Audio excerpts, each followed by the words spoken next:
ইউক্রেনের অপ্রত্যাশিত হামলায় অস্থিতিশীল পরিস্থিতি বিরাজ করছে রাশিয়ার পশ্চিমাঞ্চলের কার্স্ক প্রদেশে। এরই মাঝে সেখানে যুক্তরাষ্ট্রের সাংবাদিক ও বেসরকারি সামরিক প্রতিষ্ঠানের সদস্যদের অনুপ্রবেশের গুরুতর অভিযোগ তুলেছে রুশ প্রতিরক্ষা মন্ত্রণালয়। এসব ঘটনায় সতর্কতা জানাতে মস্কোতে নিযুক্ত মার্কিন রাষ্ট্রদূত স্টেফানি হোমসকে তলব করেছে মন্ত্রণালয়।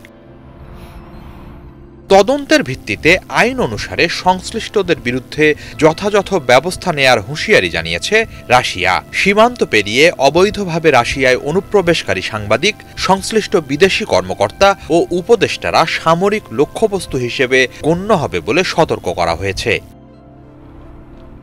রুশ প্রতিরক্ষা মন্ত্রণালয় জানায়, কার্স্কে ইউক্রেনের সেনারা হামলা চালাচ্ছে। এই ফাঁকে সেখানে অনুপ্রবেশ করে উস্কানিমূলক সংবাদ পরিবেশন করছে মার্কিন সাংবাদিকরা।